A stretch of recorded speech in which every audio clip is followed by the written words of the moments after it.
आज तो आपने हम पर हाथ उठा दिया है, लेकिन अब भूल कर भी हम पर हाथ मत उठाना, वरना आपके लिए अच्छा नहीं होगा ठाकुर साहब। इतना बोलकर मुक्ति ने झटके से राजदीप का हाथ झटका, जिस वजह से राजदीप सीधा सोफे पर गिरे और संभलते हुए बोले, ये जो सब कर रही हो इसका अंजाम बहुत बुरा होगा। बस उस दिन का इंतजार करो, जब हम ठीक हो जाएंगे। उसी दिन तुम्हारी औकात तुम्हें याद दिला देंगे। और ये काम हम नौकरों के हाथों से नहीं, बल्कि अपने हाथों से करेंगे। जब आपसे डरते थे सो डरते थे, लेकिन अब ना तो हम आपसे डरते हैं और ना ही आप हमारा कुछ बिगाड़ पाएंगे। कौन किसका क्या बिगाड़ेगा, ये तो वक्त ही बताएगा। राजदीप गुस्से में घूर कर बोले, सही कहा आपने। कौन किसका क्या बिगाड़ेगा ये वक्त जरूर बताएगा, और वो भी बहुत जल्द बताएगा। हमें भी इंतजार है उस दिन का। ठाकुर साहब, इस लड़की की बकवास क्यों सुन रहे हैं? देखा ना आपने, आपसे भी कैसे बदतमीजी कर रही है, और मुझसे भी सुबह ऐसे ही बदतमीजी कर रही थी। लक्ष्मी, आप फिक्र मत करिए। इस मनहूस लड़की को हवेली से उठाकर ऐसी जगह फेंकूंगा जहां ये सोच भी नहीं सकती। मुक्ति के कानों में जैसे ही राजदीप के बोले गए ये शब्द पड़े, उसकी आंखें भर आईं। उसने बिना कुछ बोले अपना रुख सीढ़ियों की तरफ किया और सीधा ऊपर अपने रूम में आकर दरवाजा बंद कर लिया। मुक्ति वहां से आने के बाद कांप रही थी और डर की वजह से पूरी बॉडी पसीने से भीग गई थी। उसे डर लग रहा था राजदीप से। वह अपने बाप को बहुत अच्छे से जानती थी, और उसका बाप इतनी आसानी से बैठने वालों में से नहीं है। मुक्ति ने उनको झूठ तो बोल दिया कि वह कोर्ट में अपने हिस्से की प्रॉपर्टी के लिए अर्जी दे आई थी, लेकिन यह सच नहीं था। वो भी जानती थी, राजदीप के कोई भी कदम उठाने से पहले मुक्ति को कुछ न कुछ करना था। और क्या करना था, ये वह बहुत अच्छे से जानती थी। दोपहर से शाम हो गई, लेकिन मुक्ति अपने कमरे से बाहर नहीं आई। शाम की चाय के लिए माई ने इंतजार करके उसके कमरे का दरवाजा खटखटाया तो बोली, मुक्ति बेटा, आपके लिए चाय लेकर आई हूँ, दरवाजा खोलिए। इधर खिड़की पर खड़ी मुक्ति ने आकर दरवाजा खोल दिया और दरवाजे से हटकर खड़ी हो गई। माई ने टेबल पर आकर चाय रखी और बोली, चाय ठंडी होने से पहले पी लेना बेटा। माई, कुछ देर के लिए आपका फोन चाहिए, मौसी से बात करनी है। हमारा फोन किचन में चार्जर पर लगा है, हम अभी लेकर आते हैं। आप तब तक चाय पीजिए। जी। और फिर कुछ देर बाद माई अपना फोन मुक्ति को देकर वापस चली गई। माई के जाने के बाद मुक्ति ने अच्छे से वापस दरवाजा बंद किया और बाथरूम में फोन लेकर आ गई। उसने सुजाता का नंबर लगाया और फोन कान से लगाया। बेल तो जा रही थी, लेकिन सुजाता फोन नहीं उठा रही थी। मौसी प्लीज फोन उठाइए, हमें आपसे जरूरी बात करनी है। वह वापस नंबर लगाकर फोन कान से लगाकर बोली। इस बार उधर से जैसे ही कॉल रिसीव हुई, मुक्ति फौरन बोली, मौसी कहाँ थी आप? हम कब से आपको फोन कर रहे हैं। मुक्ति बेटा, हम नीचे थे और फोन रूम में था। वापस आए तो देखा आपका फोन है, इसलिए फौरन उठा लिया। बोलिए क्या बात है, आप तो ठीक है ना? मौसी, हम ठीक हैं, लेकिन एक बहुत बड़ी मुसीबत में फंस गए हैं। क्या हुआ बेटा, हमें बताइए। कौन सी मुसीबत में फंस गई हैं आप? मौसी, हमने ठाकुर साहब से दुश्मनी मोल ले ली है। अब हमें समझ में नहीं आ रहा कि हम क्या करें। खुलकर बताएं सब क्या हुआ है, और आपने दुश्मनी कैसे मोल ले ली राजदीप से। सुजाता के इतना बोलते ही मुक्ति ने उन्हें सब कुछ बता दिया, इन 2 दिनों में जो भी कुछ हुआ था। सुजाता सारी बात सुनकर हैरानी से बोली, मुक्ति, आपने इतना बड़ा कदम कैसे और क्यों उठाया बेटा? हमें तो यही समझ में नहीं आ रहा है। मौसी, हम क्या करते? हमारा बाप हमें अपनी बेटी मानते ही नहीं है, और नौकरों की तरह हमें हमारी ही हवेली में रहना पड़ता है। हमसे नहीं बर्दाश्त हुआ, और जो सही लगा हमने वो किया। मौसी, अब आप ही बताएं हम क्या करें। हमें ठाकुर साहब से और उनकी पत्नी से बहुत डर लग रहा है। आप प्लीज कुछ करिए मौसी। मुक्ति, तुमने बिना सोचे समझे इतना बड़ा कदम उठा लिया है। अब हमें समझ नहीं आ रहा कि हम क्या करें। हम कुछ दिन आपके पास आकर रहना चाहते हैं, जब तक ये सब खत्म नहीं हो जाता। अगर यहाँ रहे तो ठाकुर साहब हमें जिंदा दफना देंगे मौसी। आप हमें लेने आ जाइए। मैं कुछ करती हूँ, मुझे कल तक का वक्त दो। हम यहाँ खुद को सेफ फील नहीं कर रहे हैं। आप प्लीज आ जाइए और हमें अपने साथ ले जाइए। आप परेशान मत हो मुक्ति, हमने कहा ना, हम कुछ करते हैं। हम कुछ ना कुछ जरूर करेंगे बेटा, आप परेशान मत हो। हम आपको लेने आएंगे। हम आपका इंतजार करेंगे मौसी, जल्दी आइएगा। ओके बेटा। मुक्ति, मुझे आपको कुछ और भी बताना है। जी मौसी। मार्कशार्क का रात फोन आया था। इतना बोलकर सुजाता खामोश हो गई। कुछ देर बाद मुक्ति ने पूछा, क्यों फोन किया था उन्होंने?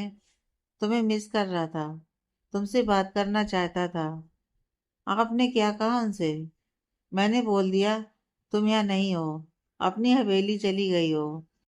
हम अपना उनसे मिलना चाहते हैं और ना ही बात करना चाहते हैं। आप बोल देती मौसी।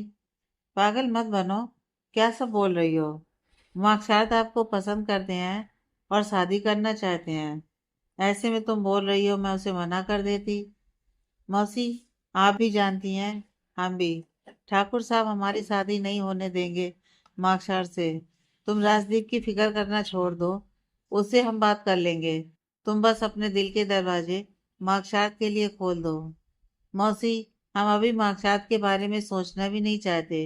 अभी जिस मुसीबत में पड़े हैं उससे बाहर निकल जाए बस।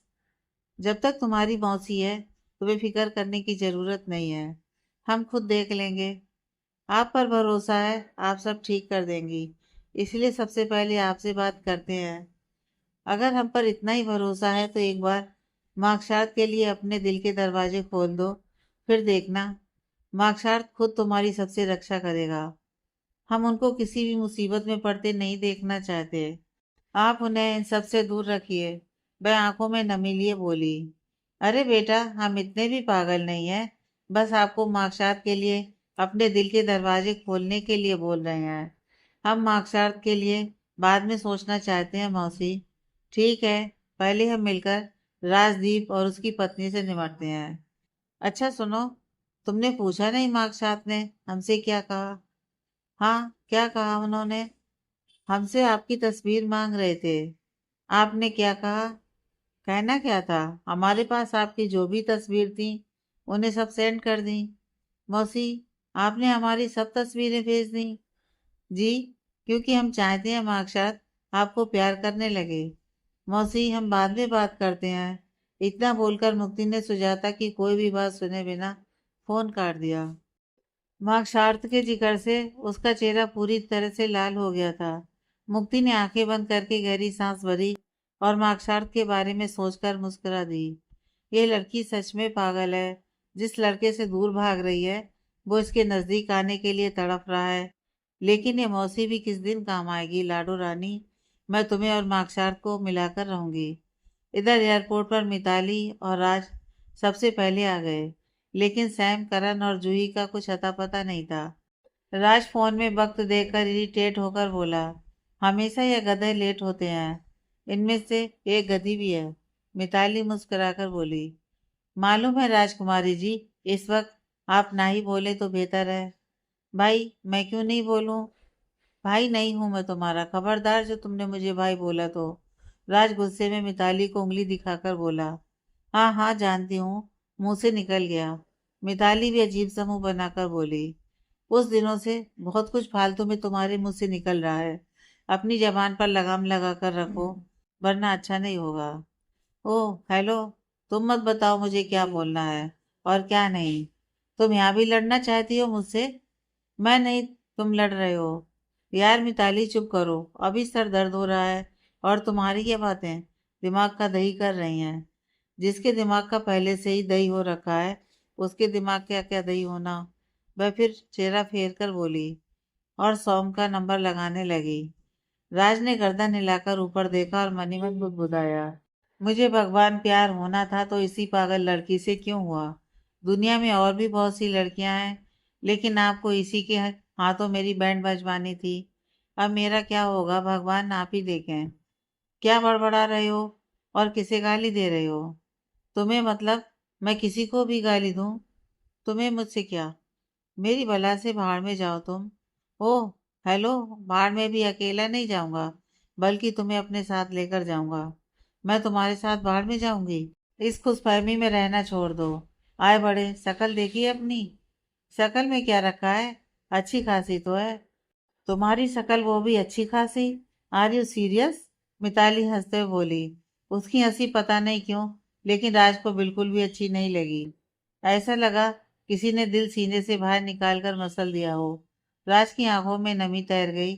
उसने चेहरा झुकाया और अपने फोन की तरफ देखकर बोला, मैं सैम से फोन करके पूछता हूँ कब तक वो लोग यहाँ पहुँच रहे हैं।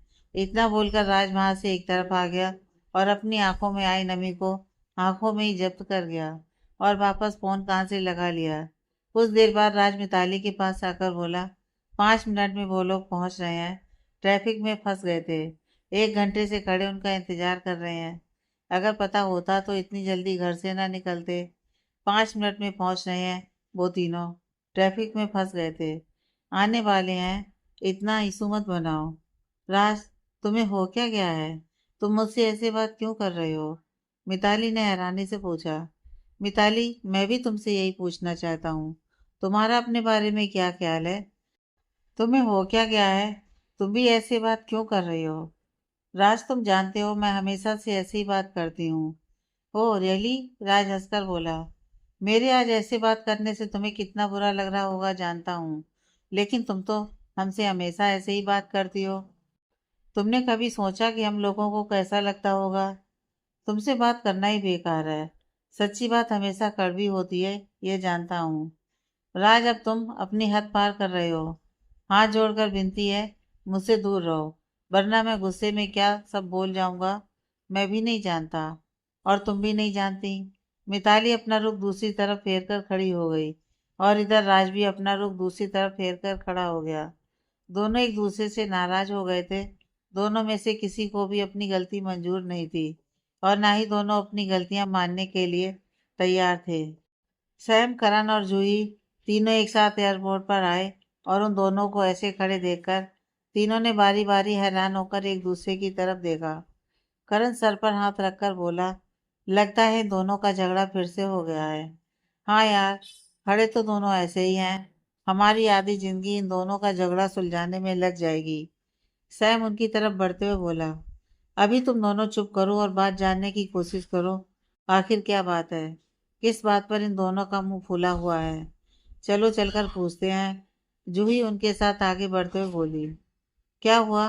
तुम दोनों ऐसे क्यों खड़े हो? सैम अपने कंधे से बैग उतारकर नीचे रखते हुए बोला, आ गए तुम तीनों? 1 घंटे से यहाँ खड़े तुम लोगों का इंतजार कर रहे हैं। अगर नहीं आना था तो मना कर देते। मिताली अपना गुस्सा उन पर निकालते हुए बोली, इतने गुस्से में क्यों हो तुम? हमने राज को बताया तो था कि ट्रैफिक में फंस गए हैं इसलिए लेट हो गया, वरना 1 घंटे पहले यहाँ पहुंच चुके होते। अब अपना गुस्सा शांत कर और ये पानी पी। सैम हाथ में ली पानी की बोतल उसकी तरफ बढ़ाकर बोला। मिताली ने गुस्से में पानी की बोतल ली और पानी पीने लगी।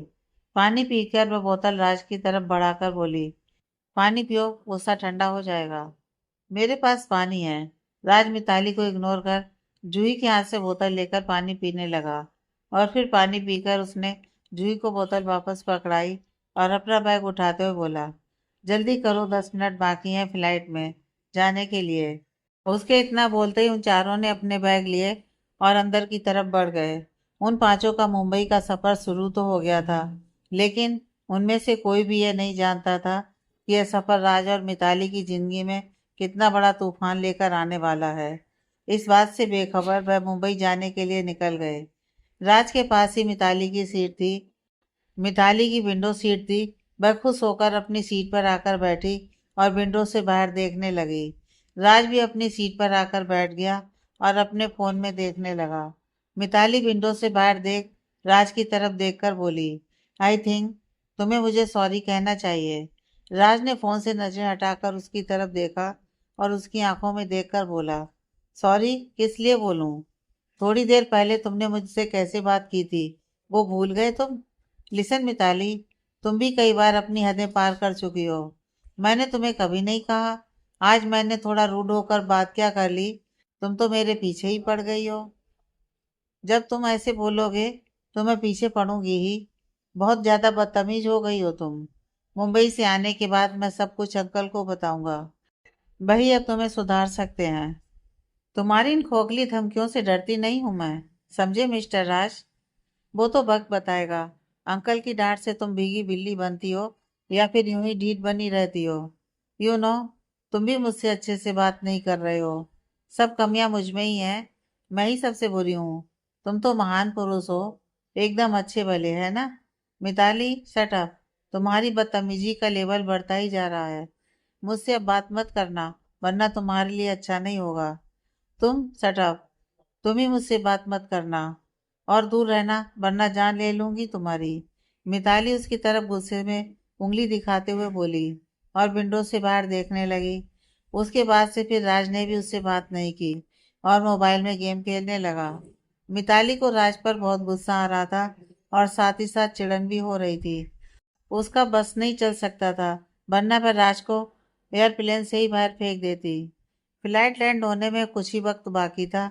मिताली वक्त देखकर बिना उसकी तरफ देखे बोली, मुंबई जाने के बाद मुझसे दूर रहना।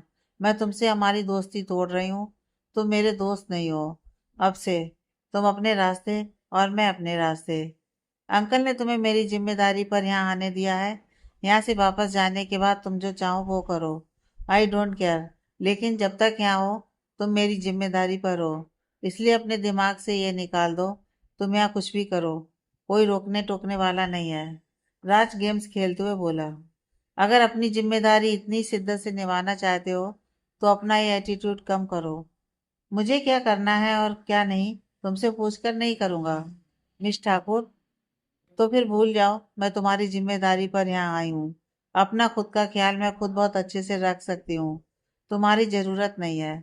Okay, no problem. राज ने कंधा उचकाकर कहा और फोन बंद करके उठकर चला गया। कुछ देर बाद जूही मिताली के पास वाली सीट पर आकर बैठ गई और मिताली को गुस्से में देखकर उसके कंधे पर हाथ रखकर बोली, क्या हुआ? इतने गुस्से में क्यों हो? राज के साथ फिर से लड़ाई हुई है क्या? वो खुद को समझता क्या है? मुझे ये बात समझ नहीं आती। लड़ने के बहाने क्यों ढूंढता है मुझसे? प्यार भी तो इतना ही करता है तुमसे। पागल है वो, और मुझसे प्यार? दिमाग तो सही है तुम्हारा। मिताली खासे गुस्से में थी। क्यों नहीं कर सकता? नहीं, कभी नहीं। अगर कभी गलती से उसके दिल में मेरे लिए कोई फीलिंग आ भी गई तो मुझे मंजूर नहीं होगा। क्यों मंजूर नहीं होगा? कमी क्या है राज में? हर एंगल से एकदम परफेक्ट है। राज जैसा लड़का सब लड़कियों का ड्रीम बॉय होता है। पहली बात, मैं उन लड़कियों में से नहीं हूँ जिनका ड्रीम राज जैसे लड़कों को पाना होता है। मेरा कोई ऐसा ड्रीम नहीं है। और मैं जिससे प्यार करूंगी वो राज तो कतई नहीं हो सकता। मुझे मेरे ही जैसा कोई लड़का चाहिए जो मुझे देखते ही पहली नज़र में पसंद आ जाए। तुम्हें अपने जैसे लड़के की तलाश है? वेरी इंटरेस्टिंग, जो ही हंसकर बोली। मैंने कोई जोक नहीं मारा है जो तुम ऐसे हंस रही हो। मैं तुम्हारी सोच पर हंस रही हूँ। तुम्हें तुम्हारे जैसा लड़का कभी नहीं मिलेगा। पता है क्यों? मिताली ने हैरानी से पूछा। क्यों? क्योंकि तुम आग हो। कोई तुम्हारे जैसा ही लड़का तुम्हारी किस्मत में आया तो तुम दोनों की कभी भी आपस में बन नहीं पाएगी। आग को शांत करने के लिए हमेशा पानी की जरूरत है। ऐसा ही कोई लड़का तुम्हारी किस्मत में आएगा जो तुम्हें शांत रख सके। तो वो तुमने सुना ही होगा, एक म्यान में कभी दो तलवार नहीं रह सकती। आग का सामना अगर आग से हुआ तो क्या होगा, ये तुम भी अच्छे से जानती हो। बाकी तुम खुद बहुत समझदार हो। जूही की बातें उसके सर के ऊपर से होकर गईं। मिताली को कुछ समझ में नहीं आया कि वह क्या बोल रही है, इसलिए वह चेहरा बनाकर बोली, जो होगा देखा जाएगा। लेकिन ये बात तय है, मैं राज जैसे अकड़ू लड़के से तो कभी प्यार नहीं कर सकती। तुम राज को बहुत गलत समझ रही हो। जूही, तुम उसकी सफाइयाँ देना बंद करो। राज मेरा भी फ्रेंड है और मैं उसे बहुत अच्छे से जानती हूँ और समझती हूँ। ठीक है, नहीं दे रही मैं राज की सफाइयाँ। तुम्हारा जो भी दिल करे तुम करो। इतना बोलकर जूही मन ही मन बोली, तुम नहीं जानती राज तुम्हें कितना प्यार करता है। उसके प्यार के इजहार करने के बाद तुम नाराज होकर उससे दूर न चली जाओ। इसलिए वह तुम्हें कहते हुए भी डरता है और उसका तुमसे लड़ने का मकसद ही यही है। वह तुम्हारे सामने नर्म पड़कर कमजोर नहीं बनना चाहता। तुम्हारी आंखों पर शायद पट्टी बंधी है जो तुम देखना नहीं चाहती। मेरी कोशिश यही रहेगी, तुम दोनों एक साथ हो जाओ और कभी एक दूसरे से दूर न जाओ। लेकिन तुम्हारा ईगो ही तुम्हें आगे बढ़ने नहीं देना चाहता। फ्लाइट लैंड हो चुकी थी और पांचों दोस्त एयरपोर्ट से निकलकर बाहर आए। वह पहले भी कई बार मुंबई आ चुके थे, इसलिए उन्हें यहाँ के बारे में सब पता था। सैम ने होटल जाने के लिए एक टैक्सी की और बोला, एक टैक्सी में हम पांचों जा नहीं सकते, इसलिए मिताली, जूही और करण, तुम तीनों इस टैक्सी में होटल पहुंचो। हम दूसरी टैक्सी में आते हैं। ओके। इतना बोलकर करण ने ड्राइवर से डिग्गी खोलने के लिए कहा और अपने बैग डिग्गी में रखकर ड्राइवर के साथ वाली सीट पर आकर बैठ गया और दोनों लड़कियां पीछे बैठ गईं। करण ने टैक्सी ड्राइवर को होटल का नाम बताया। कुछ ही देर में उनकी टैक्सी वहां से चली गई। सैम ने दूसरी टैक्सी की और वह और राज उसमें बैठकर होटल चले गए और फिर आगे पीछे ही दोनों टैक्सी होटल के सामने आकर रुकी। एक एक कर सब टैक्सी से बाहर आए और अंदर की तरफ बढ़ गए। इधर सुजाता अगले दिन सुबह सवेरे ही हवेली पहुंची और नौकर से राजदीप को बुलावा भेजा। वह उससे मिलने आई है। जब तक राजदीप आते तब तक सुजाता मुक्ति से मिलाई और उसे बैग पैक करने के लिए बोला और खुद वापस नीचे आकर राजदीप के आने का इंतजार करने लगी। राजदीप दो नौकरों की मदद से नीचे आए और बैठते हुए सुजाता से बोले, खड़ी क्यों है? आप भी बैठिए। जी, वह हल्के से मुस्कुराकर बोली और सोफे पर बैठकर बोली, आपकी तबीयत कैसी है? राजदीप, पहले से काफी बेहतर है। आप बताइए कैसे आना हुआ? वो मैं कुछ दिन के लिए मुक्ति को अपने साथ ले जाने आई हूँ। सुजाता के इतना बोलते ही राजदीप की बहुएं चढ़ गईं और गुस्से से चेहरा तमतमा गया। वो लड़की हमारी कुछ नहीं लगती। हमारी ओर से आप उसे कहीं भी ले जाइए, हमें कोई फर्क नहीं पड़ता। इनफैक्ट हमारी जान ही छूटेगी उस मनु से। राजदीप, भूले मत, मुक्ति हमारी बहन मीनाक्षी की आखिरी निशानी है और आप मुक्ति के बारे में ऐसा नहीं बोल सकते। जिस दिन मीनाक्षी हमें छोड़कर गई थी उसी दिन इस लड़की से भी हमारा रिश्ता खत्म हो गया था। उस लड़की से हमारा कोई रिश्ता नहीं है। तुम्हारे बोलने और ना बोलने से जो सच है वो कभी नहीं बदल सकता और ना ही तुम उसे झुटला सकते हो। मुक्ति तुम्हारा खून है, तुम्हारी अपनी बेटी है। उस हवेली और तुम्हारी हर प्रॉपर्टी पर उसका भी हक है। लेकिन तुम क्या करते हो उसके साथ? उसकी जिंदगी तुमने नर्क बना दी है। उसे नौकरों जैसे रहने पर मजबूर कर दिया है। आज जब मुक्ति अपने लिए आवाज उठा रही है तब भी तुम्हें उस मासूम लड़की पर तरस नहीं आ रहा है। चाहते क्या हो राजदीप? तुम बताओ मुझे, तुम्हारे दिमाग में आखिर चल क्या रहा है? अब समझ आया, उसकी इतनी हिम्मत नहीं थी वो कुछ कर सके। तुमने उसे भड़काया है और कोर्ट में अर्जी डाली है अपना हक लेने के लिए। तुम हमारे खिलाफ उस 2 टके की लड़की को भड़का रही हो। तुम ठीक नहीं कर रही हो सुजाता। मेरे दिल में तुम्हारे लिए इज्जत है। तुम कोई भी ऐसा काम ना करो जिस वजह से जो तुम्हारे लिए इज्जत है वो खत्म हो जाए। मुक्ति मीनाक्षी की आखिरी निशानी है और मैं मुक्ति का हर हाल में साथ दूंगी, उसके लिए चाहे कुछ भी करना पड़े। तो तुम मुझसे दुश्मनी मोल लेने के लिए तैयार हो? राजदीप, डरती नहीं हूं मैं तुमसे, ये बात तुम भी जानते हो। तुम ये सब करके मेरी दुश्मन बन रही हो और आप उस मासूम बच्ची के साथ जो करते हैं वो क्या है? मुक्ति मुझे मेरे कुणाल से भी ज्यादा अजीज है। मेरी बहन की आखिरी निशानी है और तुम उसे हर्ट नहीं कर सकते। मुझे तुमसे कोई बात नहीं करनी है सुजाता। खाम खा बात और ज्यादा बिगड़ जाएगी। बिगड़ जाएगी नहीं, बिगड़ गई है। आप मुक्ति के हिस्से की प्रॉपर्टी उसके नाम करने के लिए तैयार हो जाइए। बहुत जल्द आपको नोटिस मिल जाएगा। जो तुम्हें करना है तुम बेशक करो। जितना जोर लगाना है लगा कर देख लो। मेरी प्रॉपर्टी से उस लड़की को कुछ नहीं मिलेगा। ये बात तुम भी दिमाग में बैठा लो। आपसे बहस करना मेरे लिए आसान नहीं है। चलती हूँ। बहुत जल्द आपसे मुलाकात होगी। इतना बोलकर सुजाता उठ खड़ी हुई और नौकर से मुक्ति को बुलाने के लिए। कुछ देर बाद मुक्ति सीढ़ियां उतरकर नीचे आई और राजदीप की तरफ देख सुजाता से बोली, मौसी चलिए, यहाँ हमारा दम घुट रहा है। राजदीप ने गुस्से भरी नजरों से मुक्ति की तरफ देखा और वापस चेहरा फेर कर बैठ गया। चलती हूँ। राजदीप, ख्याल रखिए अपना। सुना है इस उम्र में एक बार हड्डी टूट जाती है तो जुड़ना मुश्किल हो जाती है। मेरी चिंता करने की आपको जरूरत नहीं है। आप अपनी चिंता करो। मेरे ख्याल रखने के लिए मेरी बेटी है। क्यों मुक्ति, सही कहा ना मैंने? जी मौसी, मुक्ति हल्के से मुस्कुराकर बोली और फिर दोनों वहां से चली गईं। उनके जाते ही राजदीप गुस्से में बोले, तुम दोनों मिलकर कुछ भी कर लो लेकिन अपने मकसद में कामयाब नहीं हो पाओगी।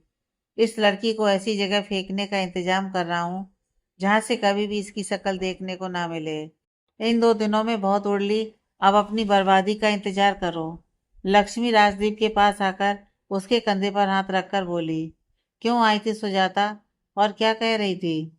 उस लड़की को लेने आई थी और प्रॉपर्टी उसके नाम करने के लिए कह रही थी। आपने क्या कहा उस पर? इतनी आसानी से प्रॉपर्टी उसे नहीं मिलने वाली, वो चाहे कितना ही जोर लगा ले। मैं आपको पहले ही बता रही हूँ, इस हवेली और बाकी की जितनी भी प्रॉपर्टी है, उन सब पर मिताली का हक है। उस लड़की को इसमें एक फूटी कौड़ी भी नहीं मिलेगी, ये बात याद रखना आप। लक्ष्मी, क्या सब बोल रही हो? अभी तक मैं मरा नहीं हूँ जो तुम प्रॉपर्टी लेने और देने की बात कर रही हो। मरे आपके दुश्मन, मैं बस आपको बता रही हूँ, कई बात में आपके मन में पिता की भावना ना जाग जाए। पागलों जैसी बातें ना करो। मुझे वो लड़की जहर से भी ज्यादा कड़वी लगती है। मैं एक मिनट अपनी आंखों के सामने उसे बर्दाश्त नहीं कर सकता, और तुम जमीन जायदाद उसके नाम करने की बात कर रही हो। सवाल ही पैदा नहीं होता। आपने मुक्ति को सुजाता के साथ जाने क्यों दिया? मैंने आज रमेश से उसके लिए बात करने का सोचा है। रमेश से क्या बात करनी है? राजदीप ने नासमझी में पूछा। भूल गए आप? बताया तो था आपको, रमेश के बेटे मंगू से उस लड़की की शादी की बात करनी है। राजदीप याद करते हुए बोले। तुम बात करो रमेश से, उसके आते ही दोनों की शादी करा दीजिएगा। मैं भी यही सोच रही थी। इस लड़की ने बहुत नाक में दम करके रखा हुआ है। तुम इतना मत सोचो लक्ष्मी, कुछ नहीं होगा। जैसा तुम चाहती हो वैसा ही होगा। अब अपना मूड ठीक करो। बहुत भूख लगी है, जल्दी से नाश्ता लगवा दीजिए। अभी लगवाती हूँ, लक्ष्मी मुस्कुराकर बोली और किचन की तरफ चली गई। इधर सुजाता गाड़ी ड्राइव कर रही थी और मुक्ति परेशान उसकी बगल वाली सीट पर बैठी किसी सोच में गुम थी। क्या हुआ है? अब परेशान क्यों हो तुम? सुजाता ने उसकी तरफ देखकर पूछा। मौसी, हमें डर लग रहा है। किस बात से? अगर ठाकुर साहब ने हमारे साथ कुछ उल्टा सीधा किया। राजदीप इतने भी नासमझ नहीं है, वो कुछ उल्टा सीधा करेंगे। आप जानती नहीं है ठाकुर साहब को, वो हमें नुकसान पहुंचाने के लिए कुछ भी करने के लिए तैयार हैं। अभी हम आपके साथ जा तो रहे हैं, लेकिन यहाँ से हमारे वापस जाने के बाद ठाकुर साहब कुछ ना कुछ जरूर करेंगे। तुम इतना मत सोचो, मेरे होते हुए राजदीप तुम्हारा कुछ नहीं बिगाड़ सकता। तुम बस अपनी आने वाली जिंदगी के बारे में सोचो, और स्पेशली मार्कशार्ट के बारे में। मार्कशार्ट का नाम सुनकर मुक्ति के चेहरे पर हल्की मुस्कान आ गई, जिसे सुजाता से छिपाने के लिए मुक्ति ने चेहरा विंडो की तरफ फेर लिया। क्या बात है, मुझसे छिपकर मुस्कुराया जा रहा है? वेरी बैड मुक्ति। हम कहाँ मुस्कुरा रहे हैं? मुक्ति उसकी तरफ देख बोली। मैंने देखा तुम मुस्कुरा रही थी। छोड़िए ना मौसी, और बताइए, कुणाल भैया घर पर ही हैं या फिर कहीं चले गए? कुणाल का तो तुम जानती हो, आज यहाँ तो कल वहाँ। घर पर तो जैसे उसके पैर जमते ही नहीं है। फिर गया हुआ है घूमने। भव्या को नई नई जगह जाना पसंद है, इसलिए कहीं ना कहीं जाते ही रहते हैं और नई नई चीजों की खोज करते हैं। एक बार भैया ने मुझे यह बताया था। मैं तो चाहती हूँ कि अब कुणाल शादी कर ले। अकेला घर खाने को दौड़ता है। घर में बहू आएगी तो मेरा भी मन लगा रहेगा, और बहू के आने से घर में रौनक भी रहेगी। आपने देखी भैया के लिए कोई लड़की? हर लड़के की तरह वह भी यही बोलता है, अपनी पसंद की लड़की से शादी करेगा। अब देखते हैं साहबजादे को कौन लड़की पसंद आती है। हाँ, सही है, देखते हैं हमारी भाभी कौन बनेगी। इधर मार्कसार आज किसी काम से होटल आया हुआ था। एक हफ्ते में 2-3 चक्कर वह होटल के लगा लेता था। आज भी वह अपने डैड से बात करके होटल आया था और होटल के मैनेजर से कुछ बात कर रहा था। राज, करण और सैम मिताली और जूही के आने का इंतजार कर रहे थे। उन्हें घूमने जाना था। भाई, मिताली और जूही बातें करते हुए चली आ रही थी। मिताली अपने फोन में देखते हुए आगे बढ़ रही थी, तभी अचानक वह सामने खड़े मार्कशार्ट से टकरा गई, और इससे पहले वह गिरती, मार्कशार्ट ने उसकी कमर से पकड़ लिया। मिताली की आंखें डर की वजह से बंद हो गईं। आप सेफ हैं? मार्कशार्ट उसकी कमर से हाथ हटाकर बोला। मिताली ने धीरे धीरे अपनी आंखें खोली। उसकी नज़र मार्कशार्ट पर पड़ी, जो आंखों पर ग्लासेस लगाए खड़ा उसे ही देख रहा था। व्हाइट शर्ट में वह गजब का हैंडसम और डैशिंग लग रहा था। एक पल के लिए मिताली उसके चेहरे को देखती ही रह गई। तू ठीक है? जूही ने उसके कंधे पर हाथ रखकर पूछा। हाँ, उसने गर्दन हिलाकर कहा, और मार्कशार्ट की तरफ देख बोली। थैंक यू मुझे गिरने से बचाने के लिए। You welcome. वैसे मेरी आपसे एक एडवाइस है। मार्कशार्ट ने उसकी तरफ देखकर कहा। जी कहिए। जब भी चलो आसपास देखकर ही चलो, और चलते वक्त कभी भी फोन पर नजरें ना जमाएं। आज मुझसे टकराई, मैंने आपको गिरने से बचा लिया, लेकिन अगली बार मेरी जगह कोई और भी हो सकता है। और आप सीधा नीचे गिर सकती हैं। मैं आगे से ध्यान रखूंगी। बाय द वे, मैं मिताली ठाकुर। और आप? मिताली उसकी तरफ हाथ बढ़ाकर बोली। माशात ने एक नज़र मिताली के हाथ को देखा और फिर मुस्कुराकर उससे हाथ मिलाकर बोला, मैं मार्कशार्ट कपूर, इस होटल का CEO. Nice to meet you. आपसे मिलकर अच्छा लगा।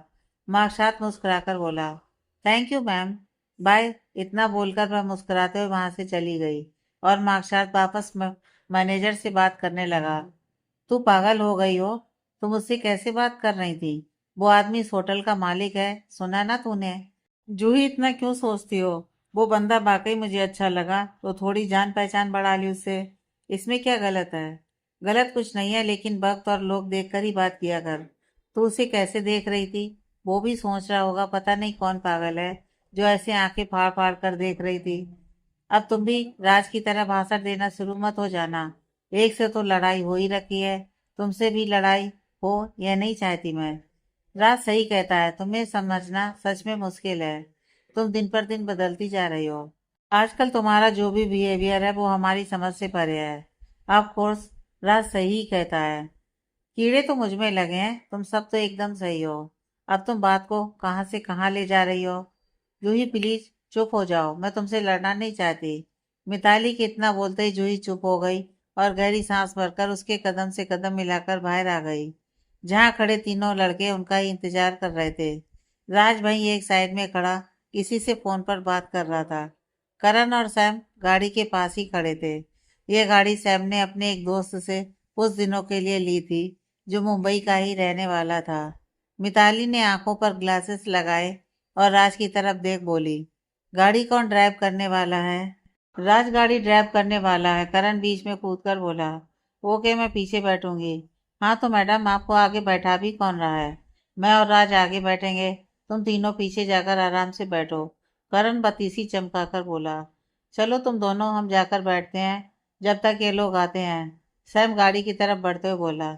सैम, जूही और मिताली पीछे आकर बैठ गए और करण राज के आने का इंतजार करने लगा। 10 मिनट बाद राज कान से फोन हटाकर पॉकेट में डालते हुए करण के पास आकर बोला, तुम क्यों नहीं बैठे गाड़ी में जाकर? मेरे न बैठने से गाड़ी जाने वाली नहीं, क्योंकि गाड़ी ड्राइव करने वाला तो पिछले आधे घंटे से खड़ा किसी से फोन पर बात कर रहा है। जरूरी कॉल थी इसलिए थोड़ा वक्त लग गया। कोई नहीं, चल, वरना मिताली को फिर से लड़ने का मौका मिल जाएगा। मिताली एक नंबर की बदतमीज लड़की है, उसका जिक्र ना ही करो तो बेहतर है। जिक्र क्या करना, वो यहीं मौजूद है। छोड़ो, चल चलते हैं। राज ने उसके कंधे पर हाथ रखकर बोला और दोनों गाड़ी में आकर बैठ गए।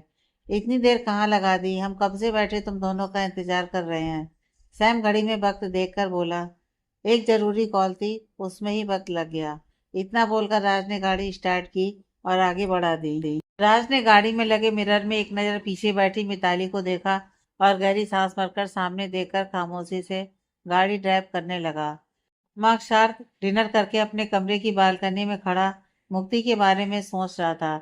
अपनी और मुक्ति की पहली मुलाकात याद कर मार्क शार्प के होठों पर बड़ी सी मुस्कुराहट आ गई। लेकिन इतने दिन से उसकी आवाज ना सुन पाना मार्क शार्प के चेहरे पर वापस उदासी ले आया और वह उससे बात करना चाहता था। एक बार मुक्ति की आवाज सुनना चाहता था, लेकिन यह मुमकिन ही नहीं था। उसके पास मोबाइल फोन ही नहीं था और अब पता नहीं सुजाता के पास वह कब आएगी या फिर कभी आएगी भी नहीं। मार्कशार्प ने उदास होकर पॉकेट से अपना फोन निकाला और मुक्ति की एक एक करके सारी तस्वीरें देखने लगा।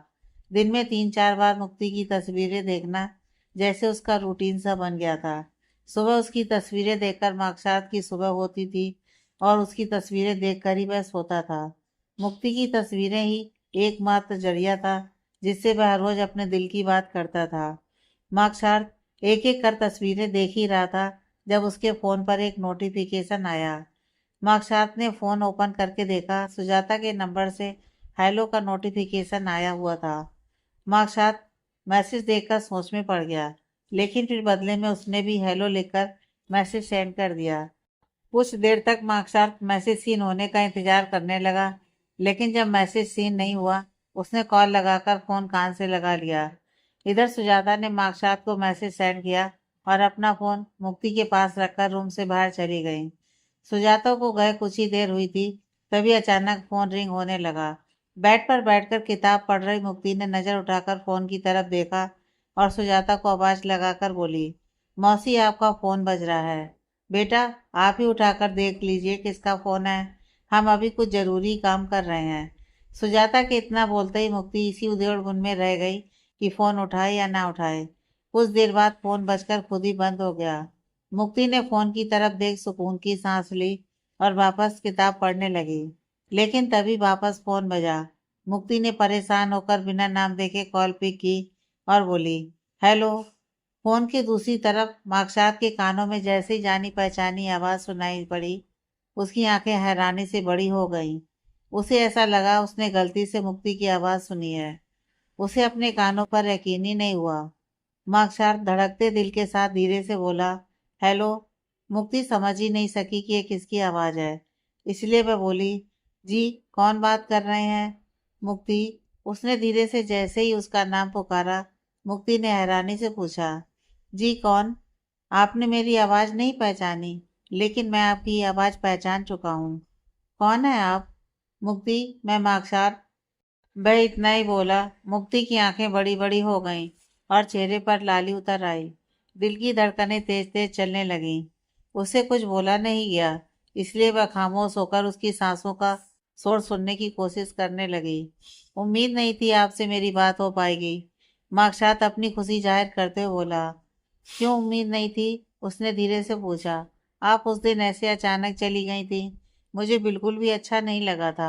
आपके जाने से मैं बहुत सैड था और ऊपर से आपसे बात करने के लिए कुछ था भी नहीं जिससे आपसे बात कर पाता।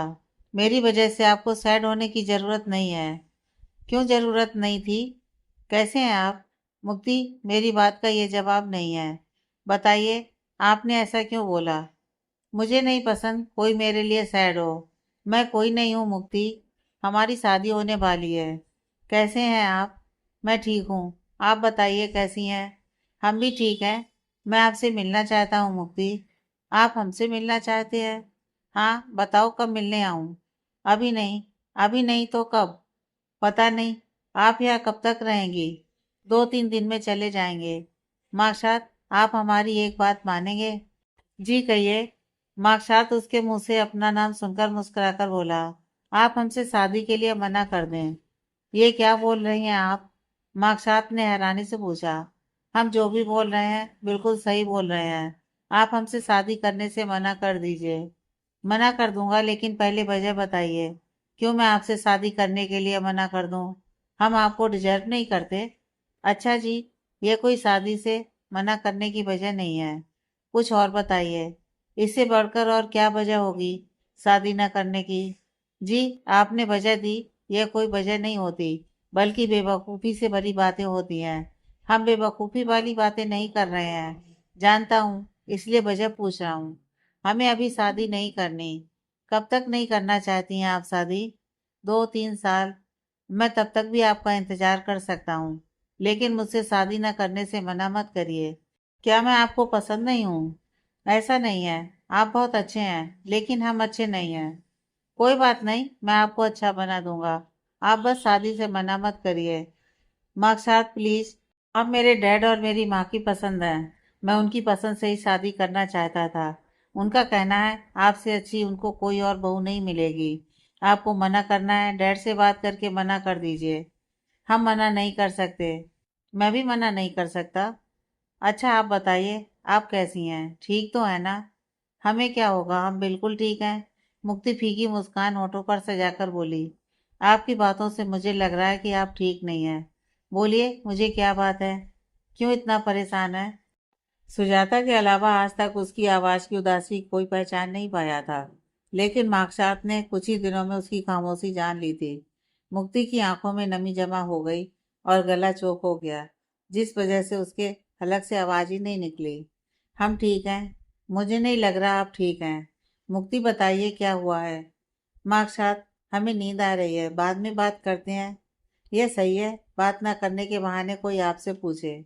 मैं आपसे बात करने के लिए बेचैन था, लेकिन आपको बात ही नहीं करनी है, उसने उदास होकर कहा। ऐसा नहीं है। अगर ऐसा नहीं है तो थोड़ी देर और बात करिए मुझसे। हाँ, उसने धीरे से कहा। माशात उसका हाथ सुनकर मुस्कुरा दिया। तो फिर आप कब मुझसे मिलने आ रही हैं? जी नहीं, आप कब मुझसे मिलने आ रही हैं?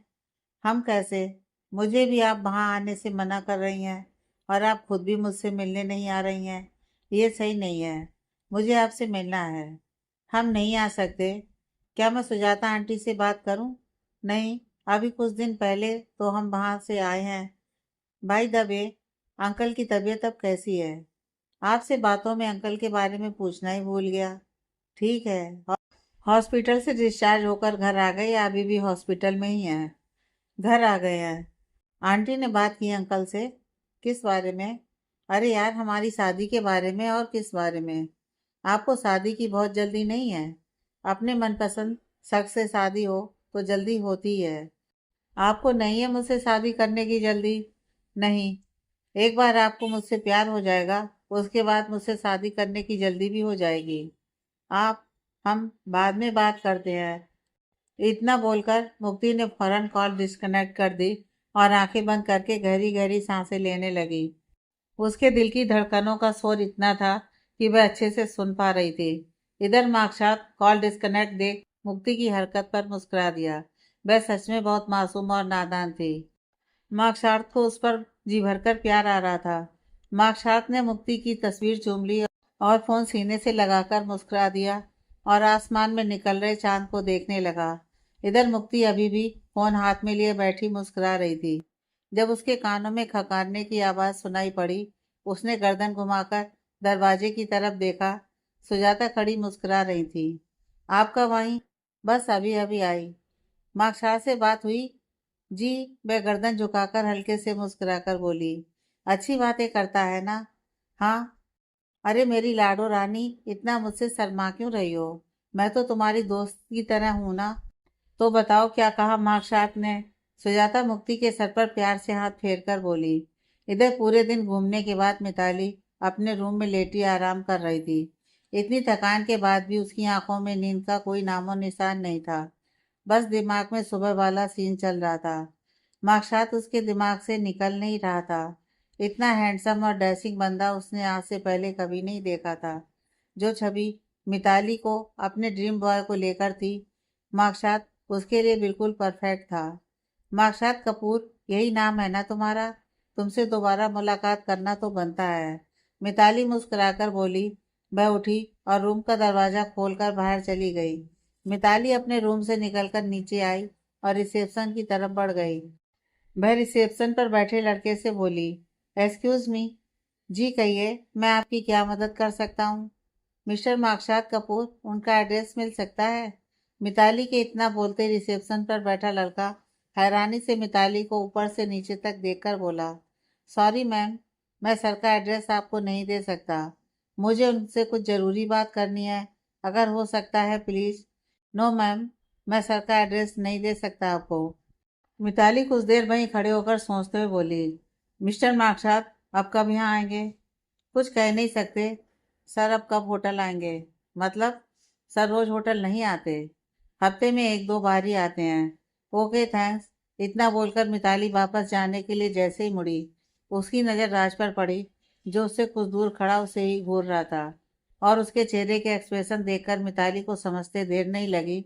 राज उसकी और रिसेप्शन पर बैठे लड़के की बातें सुन चुका है। मिताली उसे इग्नोर करके वहां से चली गई। राज की मुट्ठी गुस्से से भिज गई और जबड़ा कस गया।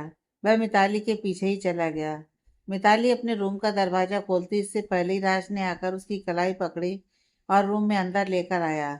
मिताली हैरानी से उसे देखती रह गई, लेकिन बोली कुछ नहीं।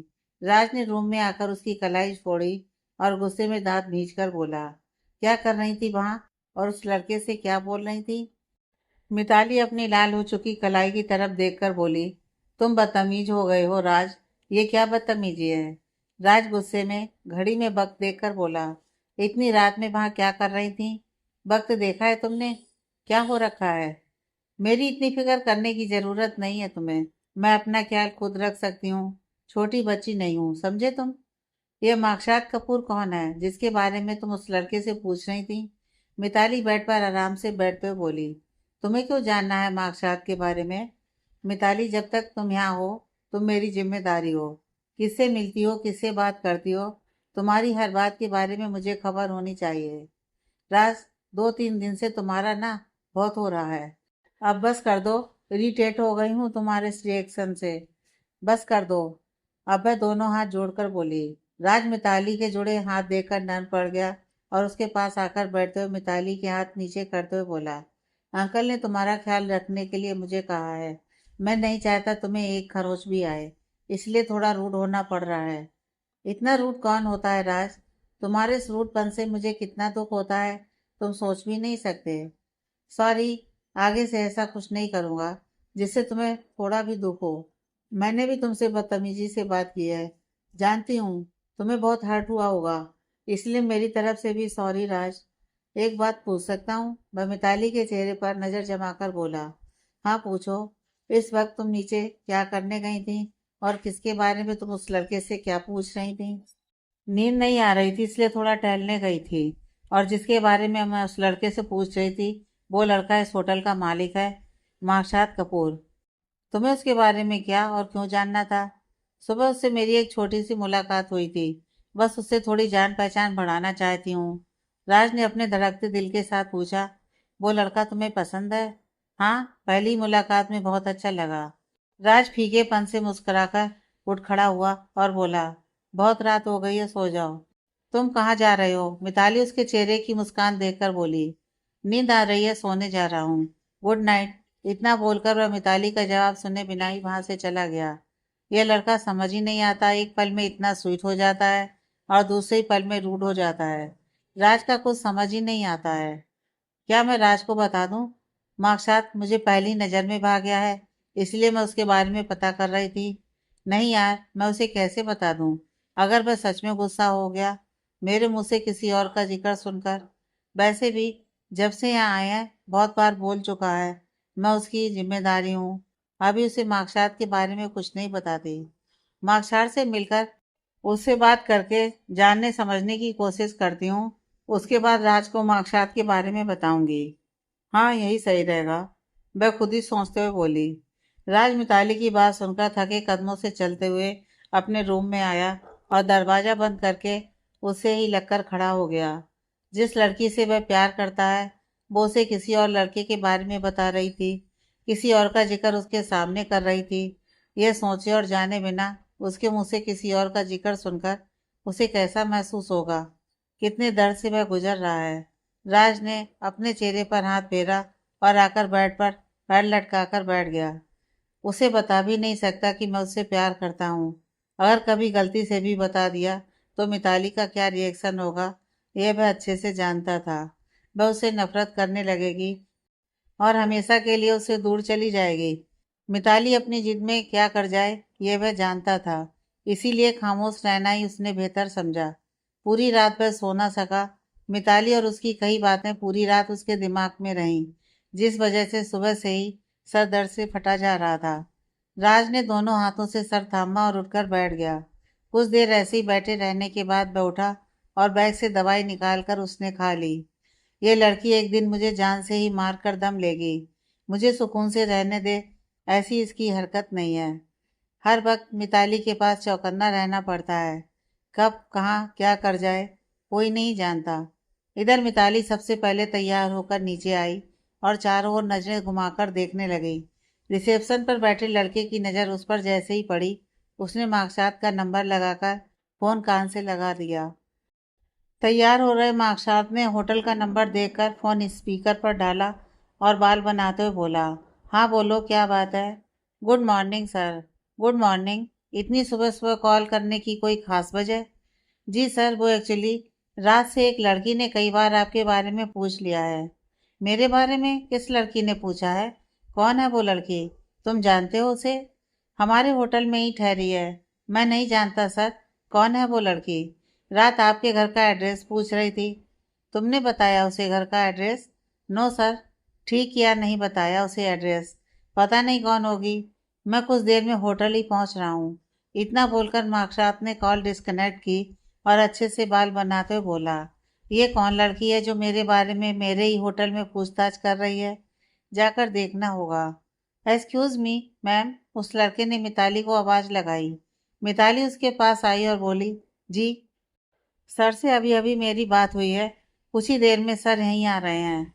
अगर आप उनसे मिलना चाहती हैं तो यहीं बैठकर उनका वेट करिए। थैंक यू सो मच, मैं यहीं बैठी हूँ, मिताली मुस्कुराकर बोली और वहीं एक तरफ बड़े सोफे पर जाकर बैठकर मार्कशात के आने का इंतजार करने लगी। मार्कशात ने घर से निकलने से पहले मुक्ति की तस्वीर देखी और मुस्कुराते हुए ऑफिस के लिए निकल गया। ऑफिस जाने से पहले उसने गाड़ी होटल की तरफ मोड़ ली। उसे देखना था कि आखिर कौन लड़की उसके बारे में जानना चाहती है। 10 मिनट बाद मार्कशात होटल आया और रिसेप्शन पर बैठे लड़के के पास आया। उसे आता देखकर वह लड़का उठकर खड़ा हुआ और बोला, गुड मॉर्निंग सर। कौन है वह जो मेरे बारे में पूछ रही थी? सर, वो लड़की वहां बैठी है, वह लड़का मिताली की तरफ इशारा करके बोला। मार्कशात ने उसके इशारे की तरफ देखा। कल वाली लड़की को देख उसे हैरानी हुई। तुम अपना काम करो, मैं जाकर खुद देख लूंगा। इतना बोलकर मार्कशात मिताली की तरफ बढ़ने लगा। मिताली का ध्यान उस तरफ नहीं था, वह किसी से फोन पर बात कर रही थी। मार्कशात उसके सामने आकर खड़ा हुआ और पॉकेट में दोनों हाथ डालकर उसे देखने लगा। फोन पर बात कर रही मिताली का ध्यान अपने सामने जैसे ही गया, उसके चेहरे पर मुस्कुराहट आ गई। उसने फोन कान से हटाया और उठकर खड़ी होते हुए मुस्कुराकर बोली, हेलो सर। हेलो, क्या मैं जान सकता हूँ आप मेरे बारे में क्यों जानना चाह रही थी? उसने बिना लागी लपेट के पूछा।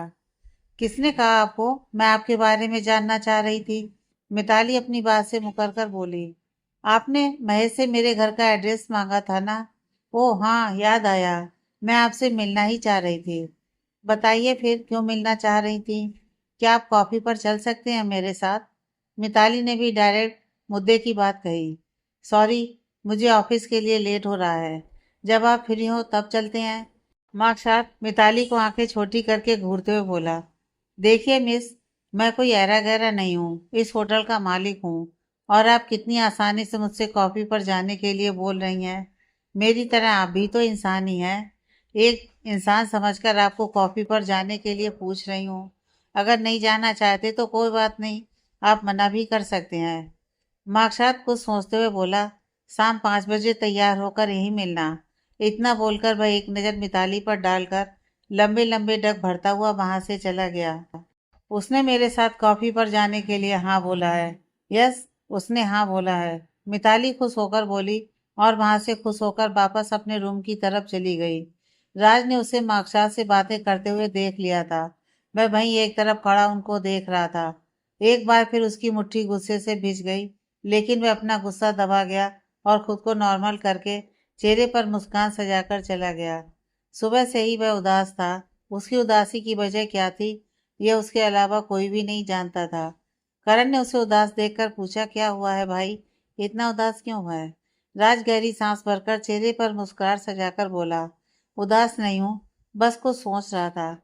ऐसा भी क्या सोच रहा था जो तेरे चेहरे की मुस्कुराहट ही गायब हो गई? कुछ खास नहीं, तू भी उनके साथ जाकर एंजॉय करना। यहाँ क्यों आकर बैठा है?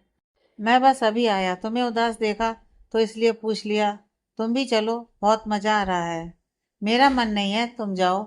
ओके, करण मुस्कुराकर बोला और अपने दोस्तों के साथ एंजॉय करने चला गया। करण, सैम, जूही और मिताली समुंदर किनारे खड़े पानी की लहरों में भीग रहे थे और एक साथ सब शोर मचा रहे थे। मिताली ने करण को अकेला आते देख पूछा, राज नहीं आया? नहीं, क्यों नहीं आया, तुमने पूछा उससे? उसका मन नहीं है और मूड भी ठीक नहीं है। राज के मूड को क्या हुआ, ये तो तुम्हें पता होगा। फिर तुम दोनों की कोई लड़ाई हो गई होगी। नहीं, मेरी और उसकी कोई लड़ाई नहीं हुई है। इनफैक्ट हमारी जो लड़ाई हो रखी थी, हमने वो भी सुलझा ली। तुम जाकर उससे बात करो, क्या पता तुम्हारे बुलाने से आ जाए और हमारे साथ आकर एंजॉय करने लगे। ओके, मैं जाकर देखती हूँ। इतना बोलकर मिताली राज को बुलाने चली गई।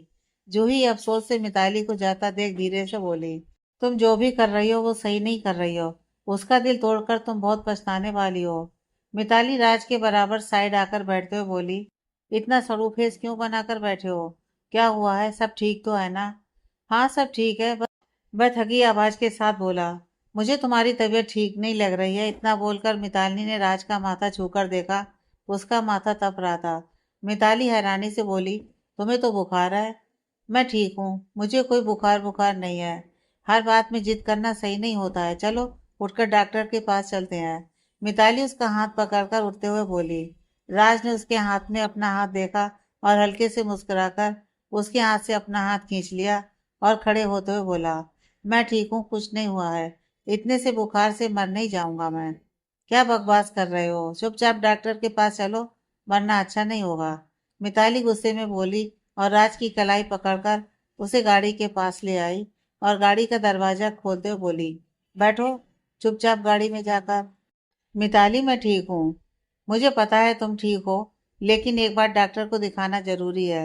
उसके आगे मैं हार गया और गाड़ी में बैठ गया। उसके बैठने के बाद मिताली ने गाड़ी का दरवाजा बंद किया और करण का नंबर मिलाकर फोन कान से लगाया। इधर करण ने मिताली का नंबर देखते ही कॉल पिक की और बोला, हाँ बोल, क्या हुआ है और तुम दोनों कहाँ गए? राज की तबीयत ठीक नहीं है, उसे हमें अभी हॉस्पिटल लेकर जाना होगा। हम गाड़ी के पास ही हैं, तुम तीनों भी जल्दी से आ जाओ। क्या कहा? मिताली ने सैम ने फौरन पूछा। राज की तबीयत ठीक नहीं है, उसे हॉस्पिटल लेकर जाना है। जल्दी चलो। वो दोनों गाड़ी के पास खड़े हमारा ही वेट कर रहे हैं। करण के इतना बोलते ही तीनों वहां से तेजी से गाड़ी की तरफ दौड़ पड़े। क्या हुआ राज को? वो ठीक तो है ना? उन तीनों ने एक साथ आकर मिताली से पूछा। बुखार से पूरा तप रहा है, मिताली गाड़ी में बैठते हुए बोली। करण ने ड्राइविंग सीट संभाली और राज की तरफ देखा। वह सीट से सिर टिकाए आंखें बंद किए बैठा था। करण ने बैठते ही गाड़ी स्टार्ट करके हॉस्पिटल की तरफ बढ़ा दी और फिर डॉक्टर ने राज को देख लिया था।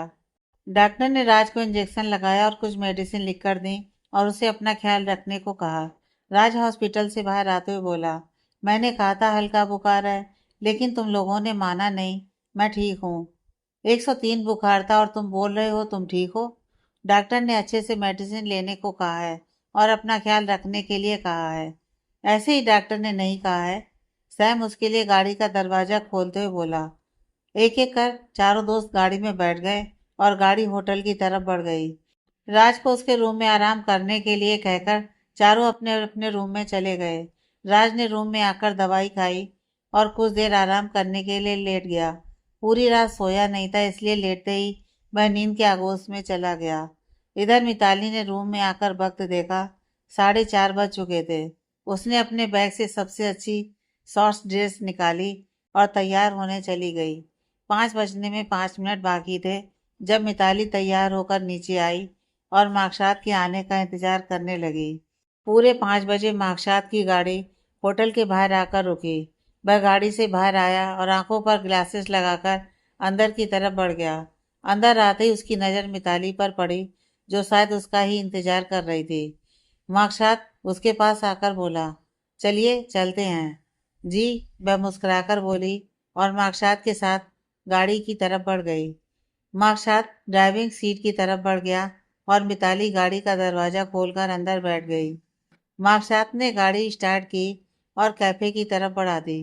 होटल से 5 मिनट की दूरी पर ही बने कैफे के सामने मार्कशात ने गाड़ी रोकी और सीट बेल्ट खोलते हुए बोला, पहुंच गए हम, आइए। इतना बोलकर वह गाड़ी से निकल आया। मिताली भी गाड़ी से बाहर आई और मार्कशात के साथ कैफे के अंदर चली गई। आप बैठिए, मैं कॉफ़ी का ऑर्डर देकर आता हूँ। इतना बोलकर मार्कशात कॉफ़ी का ऑर्डर देने चला गया और मिताली वहीं पड़ी एक टेबल पर बैठकर मुंह बनाते हुए बोली, इतनी सच धर कर आने का क्या फ़ायदा? मार्कशात ने नज़र भरकर भी नहीं देखा। बताइए फिर मेरे साथ कॉफ़ी पर आने का मकसद? मार्कशात उसके सामने पड़ी चेयर पर आकर बैठते हुए बोला। मकसद कुछ नहीं था, बस आपको जानना समझना चाहती थी। मार्कशात हल्के से मुस्कुराकर बोला। मार्कशात हर किसी को खुद को जानने और समझने का मौका नहीं देता। हर किसी को? वेरी इंटरेस्टिंग, मिताली हंसकर बोली। जी सही सुना। मैं हर किसी नहीं बनना चाहती। आप चाहें तो मुझे स्पेशल बना सकते हैं। मार्कशात उसकी बातों का रुख किस ओर था बहुत अच्छे से समझ रहा था। वेटर कॉफ़ी रखकर जा चुका था। मार्कशात कॉफ़ी का एक मग उसकी तरफ बढ़ाकर बोला, आपको मेरे साथ कॉफ़ी पीनी थी ना? टेस्ट करके बताइए यहाँ की कॉफ़ी कैसी है। मिताली ने उसके कहने से एक घूंट कॉफ़ी भरी और मुस्कुराकर बोली, अच्छी है। अगर और कुछ भी खाना है तो बता दीजिए, मैं ऑर्डर दे आता हूँ। No thanks. देखिए मिस, मैं समझता हूँ आप मेरे साथ कॉफ़ी पर क्यों आई हैं। मार्कसात ने सीरियस होकर कहा तो मिताली के चेहरे की मुस्कान बनी रही और फिर वह आगे बोला, लेकिन जो आप सोच रही हैं वो नहीं हो सकता। मार्कसात के इतना बोलते ही मिताली के चेहरे की मुस्कान जाती रही। वह आगे बोला, मैं पहले से ही कमिटेड हूँ और जिसके साथ कमिटेड हूँ उससे बहुत प्यार करता हूँ और बहुत खुश हूँ, इसलिए आप कहीं और ट्राई करिए। मेरा वो मतलब नहीं था, मैं बस आपसे दोस्ती करना चाहती थी। मिताली अपने चेहरे की उदासी झूठी मुस्कान के पीछे छुपाकर बोली, सॉरी मिस, मैं लड़कियों से दोस्ती भी नहीं करता। मेरी जिंदगी में एक लड़की है, वह मेरी दोस्त और वही मेरा प्यार है। इट्स ओके मार्कशार्ट, उसने मुस्कुराकर कहा और खामोश होकर काफी पीने लगी। कुछ देर बाद मिताली उठते हुए बोली, अब आप मुझे होटल वापस छोड़ दीजिए। मिताली टेबल पर कॉफी के पैसे रखने लगी तो मार्कशार्ट बोला, मैंने पे कर दिया है। अरे आपने क्यों पे किया? कॉफी के पैसे तो मैं पे करने वाली थी। मुझे अच्छा नहीं लगा आपके पैसों की कॉफी पीते हुए, इसलिए मैंने ही पे कर दिया। लेकिन मैंने बोला था अगली बार जब कभी हमारी मुलाकात होगी तो आप पे कर देना। चलिए ठीक है, वह मुस्कुराकर बोली और मार्कसात के साथ गाड़ी की तरफ बढ़ गई। और फिर हल्की बातचीत के बाद मार्कसात ने मिताली को होटल के बाहर छोड़ा। मिताली बाय बोलकर उसे जाने लगी, तभी मार्कसात ने पुकारा, सुनिए जी। वह मुड़कर उसकी तरफ देखकर बोली, आपने अपना नाम नहीं बताया। कल बताया था लेकिन आप शायद मेरा नाम भूल गए।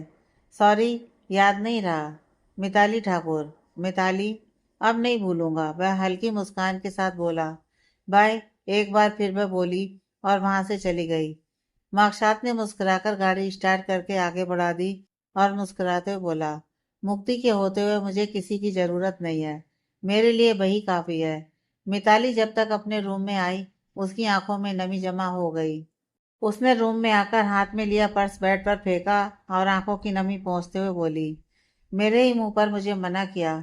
क्या मैं इतनी बुरी दिखती हूँ जो उसने एक बार भी मेरी तरफ नजर भर कर नहीं देखा? उसके लिए इतनी तैयार होकर गई थी, लेकिन क्या हुआ, अपनी ही बेइज्जती करवा कर आ गई। मुझे नहीं जाना चाहिए था, लेकिन इस दिल का क्या करती जो अपने काबू में ही नहीं रहा। मुझे मार्कसात चाहिए किसी भी हाल में, वह जिद्दी पने से बोली। आगे की कहानी नेक्स्ट पार्ट में।